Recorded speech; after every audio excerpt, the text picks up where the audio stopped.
Hi hello నమస్తే అండి. నేను మీ Sanjana. Welcome back to our channel Sanjana kitchen and vlogs. ఈరోజు మన స్పెషల్ రెసిపీ వచ్చేసి బూందీ చెక్క అండి. అంటే బూందీ పట్టి అని కూడా అంటారు. పల్లీ పట్టిలాగా బూందీతో కూడా మనం ఇలా ఒక చెక్కలాగా చేసుకోవచ్చు. చాలా అంటే చాలా బాగుంటుంది టేస్ట్ అయితే. బయట స్వీట్ షాప్లో కొన్నట్టే ఉంటుందండి. మనం ఇంట్లో కరెక్ట్ మెజర్మెంట్స్తోన చేసుకుంటే ఈరోజు నేను మనకి ఈ వీడియోలో కరెక్ట్ మెజర్మెంట్స్తో మనం ఈ బూందీ చెక్క బూందీ పట్టిని ఎలా చేసుకోవాలో ప్రిపేర్ చేసి చూపిస్తానండి. ఎక్కడ స్కిప్ చేయకుండా వీడియో స్టార్టింగ్ నుంచి ఎండింగ్ వరకు చూడండి. ముందుగా మనం ఒక కప్పు శనగపిండి తీసుకోవాలండి. ఇలా జల్లించుకోవాలి శనగపిండిని. శనగపిండి కొద్దిగా రఫ్గా అంటే గరుగ్గా ఉంటుంది కదా, అలా ఉండకుండా స్మూత్ టెక్స్చర్ ఉండాలండి. అందులో మనకి రుచికి సరిపడినంత సాల్ట్ యాడ్ చేసుకోవాలి. అలానే 1/2 టీ స్పూన్ బేకింగ్ సోడా కూడా యాడ్ చేసుకోవాలి. చూసారు కదా, అందులో ఒక 2 టేబుల్ స్పూన్ల వరకు బియ్య పిండిని యాడ్ చేస్తున్నానండి. కొద్దిగా క్రిస్పీగా రావడానికి. మరి మీరు ఎక్కువ యాడ్ చేస్తే కనుక బాగా క్రిస్పీ అయిపోతుంది. అది కారా బూందీలాగా గట్టిగా అయిపోతుంది. అలా కాకుండా కొద్దిగా స్మూత్గా ఉండాలండి దీనికైతే. చూసారు కదా, ఇలా ఒకసారి కలుపుకొని కొద్దిగా మనం వాటర్ పోసుకుంటూ కూడా కలుపుకోవాలి. నేనైతే చేతితో కలుపుతున్నాను, మీరు గరిటెతో కూడా కలుపుకోవచ్చు. ఎక్కడ కానీ ఉండలు లేకుండా కలుపుకోవాలండి. పిండి మొత్తం కూడా బాగా స్మూత్ టెక్స్చర్ అనేది రావాలి. వీడియో మీరు స్టార్టింగ్ నుంచి ఎండింగ్ వరకు చూడడం వల్ల నేను ఎలా ప్రిపేర్ చేస్తున్నాను అనేది మీకు పిన్ టు పిన్ అర్థమవుతుంది. సో మీరు యాస్టీజ్గా చేసినా కూడా మీకు ఎక్కడ ఫెయిల్యూర్ కాకుండా అంత సక్సెస్ఫుల్గా మంచిగా వస్తుందండి. చూసారు కదా, కొద్దిగా నీళ్ళు పోసుకుంటూ మనం కలుపుకోవాలి. బయట స్వీట్ షాప్లో కూడా ఇది మనకి దొరుకుతుంది. కానీ మన చేతులతో మన పిల్లలకి చేసి పెట్టడం అనేది మనకి చాలా హ్యాపీగా ఉంటుంది. అలానే బయట వాళ్ళు ఏమి యూస్ చేస్తారో మనకు అంతగా తెలియదు కాబట్టి టేస్ట్ కోసం వాళ్ళు ఏమైనా చేయొచ్చు. కాబట్టి మనం ఇంట్లోనే మనం అలాంటి టేస్ట్ రావడానికి కేవలం కొన్ని ఇంగ్రీడియంట్స్ ఉంటే సరిపోతుందండి. తప్పకుండా అయితే మీరు ట్రై చేయండి. ఏదైనా కానీ మనం ఇంట్లో ఇప్పుడు హెల్తీగా ఉండాలి అని అంటే మన చేతులతో మనం ప్రిపేర్ చేసుకుని తింటే అది చాలా మంచిది హెల్త్కి అయితే. మోస్ట్లీ నేనైతే అదే చేస్తానండి. ఆ రెసిపీసే నేను మీతో షేర్ చేసుకుంటున్నాను. మీరు కూడా తప్పకుండా అలాగే ట్రై చేయండి. కొంచెం కష్టమైనా పర్లేదు, అలానే ట్రై చేయండి. బయట ఫుడ్ అనేది కంప్లీట్గా 80% 90% వరకు అవాయిడ్ చేయండి. ఇది నా రిక్వెస్ట్. అందరూ హెల్త్ బాగుండాలి కాబట్టి నేను అలా కోరుకుంటున్నాను. చూసారు కదా, కొద్దిగా నేను ఎల్లోయిష్గా రావడానికి ఎల్లో ఫుడ్ కలర్ వేస్తున్నాను. మీరు ఈ ఫుడ్ కలర్ని అనేది స్కిప్ చేయొచ్చు. ఈ కన్సిస్టెన్సీ రావాలండి. ఎక్కడ కూడా ఉండలు ఉండకూడదు. వీడియోలో చూపిస్తున్నట్లు ఈ ప్యాటర్న్ వచ్చే వరకు కూడా మీరు కలుపుకుంటూ ఉండాలి. ఇలా ఒక 10 మినిట్స్ అనేది పక్కన పెట్టి రెస్ట్ ఇవ్వండి. ఈలోపు మనం స్టవ్ ఆన్ చేసి పాన్ పెట్టుకుని డీప్ ఫ్రైకి సరిపడిన ఆయిల్ వేడి చేసుకుంటూ ఉండేలోపు మనకి ఇది అనేది రెస్ట్ అయిపోతుంది. కాబట్టి ఇలా ఒక బూందీ గరిటె తీసుకుని లేదా జాలిగంటె తీసుకుని అందులో కొంచెంగా మనం ప్రిపేర్ చేసి పెట్టుకున్న శనగపిండిని వేసుకుంటూ ట్యాప్ చేయాలండి. అలా అని ఇట్లా రుద్దితే కనుక తోకలుగా వస్తుంది బూందీ అనేది. అలా రాకూడదు. ఇది ప్రాసెస్ మొత్తం కంప్లీట్గా లో టు మీడియం ఫ్లేమ్లో మాత్రమే జరగాలండి. ఎందుకంటే బూందీ ఎక్కువ వేగిపోతే కనుక మనకి బూందీ చెక్క అనేది బాగా గట్టిగా క్రిస్పీగా అయిపోతుంది. అలా కాకుండా ఉండాలి అని అంటే లో ఫ్లేమ్లో పెట్టుకుని ఈ ప్రాసెస్ అనేది చేయండి. ఇలా బూందీ కొద్దిగా వేసుకోండి. నూనె నిండుగా వేసేస్తే కనుక మీకు ఒకదాని మీద ఒకటి పడిపోయి అది మంచిగా రాదు బూందీ అనేది. ఇలా కొంచెం వేసుకుని ఈ బూందీ గరిట అనేది మనం బ్యాక్ సైడ్ క్లీన్ చేసి పెట్టుకోవాలండి ముందే. ఇలా క్లీన్ చేసి పెట్టుకోవడం వల్ల నెక్స్ట్ టైం మనం వేసినప్పుడు తోకలు రాకుండా ఉంటుంది. బూందీకి రౌండ్గా బాల్స్ లాగా వస్తాయి. చూసారు కదా, ఇలా కొద్దిగా వేగిన వెంటనే మనం ఆయిల్ నుంచి బూందీని సెపరేట్ చేసేసి వేరొక బౌల్లో వేసేసుకోవాలి. పిండి మొత్తం కూడా ఇలానే చేసుకోవాలండి. ఏది కూడా కొంచెం ఎక్కువ వేగకూడదు, మరీ కొంచెం తక్కువ కూడా వేయించకండి, మీడియంగా వేయించుకోండి. మనకి పట్టుకొని చూస్తే తెలిసిపోతుంది వేగిందా లేదా అని. ఇలా బూందీ మొత్తం కూడా మీరు ప్రిపేర్ చేసుకుని ఏదైనా ఒక స్టీల్ బౌల్లో వేసుకోండి. నేను ఈ ప్లాస్టిక్ బౌల్ నుంచి తీసి మళ్ళీ స్టీల్ బౌల్లో వేసుకున్నాను. ఎక్కువ ఇది ఆరిపోకూడదు కూడా బూందీ అనేది. అలానే కవర్ చేసి పెట్టండి.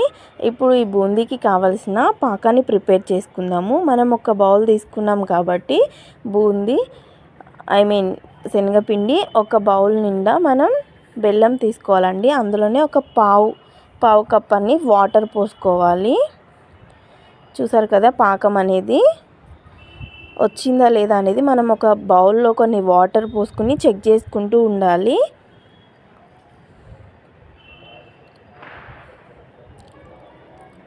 ఇలా కొంచెం కొంచెం పాకం అనేది ముదురుతూ ఉంటుందండి. మరీ ముదురు పాకం పట్టకుండా, మరీ లేత పాకం కాకుండా వీడియోలో చూపిస్తున్నట్టు మనకి ఈ నీళ్ళలో వేసి చూస్తే మనకు అనేది రౌండ్గా బాల్ లాగా రావాలి. ఈ కన్సిస్టెన్సీలో ఉంటే మనకి బూందీతో లడ్డూలు చుట్టుకోవడానికి కూడా బాగా పర్ఫెక్ట్గా సరిపోతుంది. మరి లేత పాకం అయితే ఇలా విచ్చులుకొని పోతుందండి బూందీ అనేది. పాకంతో అది కంబైన్డ్గా ఉండదు, చెక్కలాగా రాదు. మనకి పాకం అనేది రెడీ అయిపోయింది. లాస్ట్గా ఇలాచీ పౌడర్ని కొద్దిగా వేసుకొని స్టవ్ ఆఫ్ చేసి అందులోనే ఒక 2-3 టేబుల్ స్పూన్ల నెయ్యిని వేసుకోండి. అలానే ఒకవేళ మీకు పాకం అనేది గుల్లగా రావాలి అని అనుకుంటే కనుక పాకంలో కొద్దిగా ఒక పావు టీ స్పూన్ అంతా బేకింగ్ సోడా వేయండి. గుల్లగా మంచిగా వస్తుంది. నేనైతే వేయట్లేదు. ఈలోపు మనం వేరొక ఒక ప్లేట్ని ఇలా నెయ్యి రాసుకొని పక్కన పెట్టుకోవాలి. పాకం బూందీలో పోసిన తర్వాత ఆ చెక్కని దీంట్లో పోయడానికని, తర్వాత మనం తీసేటప్పుడు ఈజీగా రావడానికి కొద్దిగా నూనె కానీ లేదా నెయ్యి కానీ రాసి పక్కన పెట్టుకోండి. చూసారు కదా, నేను స్టీల్ బౌల్లోకి ట్రాన్స్ఫర్ చేసుకున్నాను బూందీ అనేది. ఇందులోనే మనం పాకం కొద్దిగా వేసుకుంటూ కలుపుకుంటూ ఉండాలి. మొత్తం కంప్లీట్ అయిపోయిన తర్వాత మరీ మందంగా కాకుండా మరీ పలచగా కాకుండా మీడియం సైజులో బూందీని మనం ఒక చెక్కలాగా ప్లేట్ నిండా వేసుకోవాలండి. వేసుకొని ఒక 2-3 గంటలు రెస్ట్ ఇస్తే కనుక మనకు అది పల్లి పట్టిలాగా బూందీ పట్టి తయారైపోతుంది. ఇది మా నాన్న అయితే మాకు ఎప్పుడు తీసుకొస్తూ ఉండేవారు. మేము చిన్నగా ఉన్నప్పుడు మాకు చాలా అంటే చాలా ఇష్టము. ఆంధ్ర వాళ్ళు చాలా బాగా పిండి వంటలు చేస్తారు కదా, అందులో ఇదొకటండి. ఇలా చూసారు కదా, మనం ముందుగా నెయ్యి రాసి పెట్టుకున్న ప్లేట్లో వేసేసి దానిపైన మీకు ఇష్టమైతే కొన్ని డ్రై ఫ్రూట్స్ వేసుకోండి. నేనైతే కొన్ని కాజు పలుకులు వేసాను. మీకు ఇంట్రెస్ట్ ఉంటే వేసుకోండి, ఇంట్రెస్ట్ లేకపోతే అది స్కిప్ చేయొచ్చు. ఇలా వేసిన తర్వాత ఒక 2-3 గంటలు రెస్ట్ ఇవ్వండి. నేనైతే ఓవర్ నైట్ రెస్ట్ ఇచ్చాను. నెక్స్ట్ డే మార్నింగ్ ఇలా మనం ఏదైనా స్టీల్ దాంతో కానీ లేదు అంటే నైఫ్తో కూడా మనం ఇలా కట్ చేసుకోవచ్చు. కట్ చేసుకొని మనకి ఇష్టమైన షేప్స్లో కట్ చేసుకుని సర్వ్ చేసుకుని తింటే చాలా అంటే చాలా బాగుంటుంది. మీరు తప్పకుండా ట్రై చేయండి. చాలా బాగా కుదురుతుంది. టేస్ట్ కూడా నెక్స్ట్ లెవెల్ ఉంటుంది. అంత బాగుంటుంది. ఎక్కువ స్వీట్ ఉండదు, మరీ తక్కువ కూడా ఉండదు. అలా అని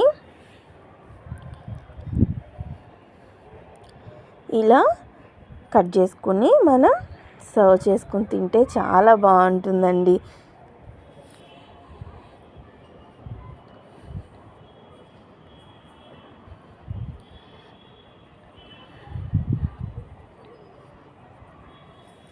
చిన్నపిల్లలకి స్నాక్స్ కానీ ఎలా అయినా కానీ మనం ఇది పెట్టివ్వచ్చు. లేదు అంటే ఇంటికి ఎవరైనా వచ్చినప్పుడు మనం స్వీట్ చేయాలంటే కూడా ఇది ఒక కొత్త వెరైటీ రెసిపీ అండి. చాలా బాగుంటుంది. మీరు తప్పకుండా అయితే ట్రై చేయండి.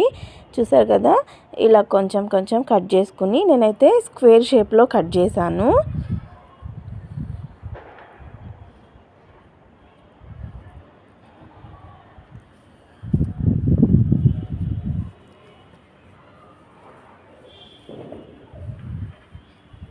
ఇలా కట్ చేసిన దాన్ని మనం ఒక 1 మంత్ వరకు కూడా స్టోర్ చేసుకోవచ్చండి.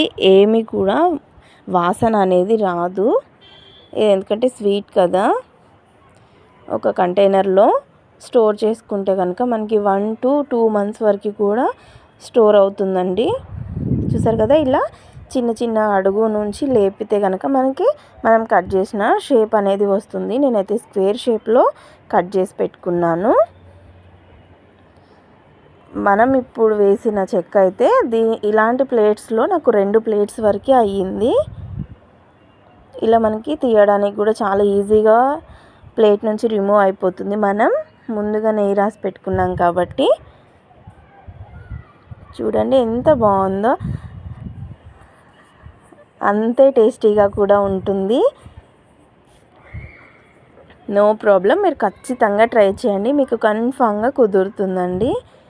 చాలా ఈజీ రెసిపీ. చూడడానికి ప్రాసెస్ కొద్దిగా లెంతీగా ఉన్నా కానీ మనకి చాలా ఈజీగా అయిపోతుంది ప్రాసెస్ అయితే చేస్తుంటే. చూసారు కదా, చాలా అంటే చాలా బాగుంటుందండి.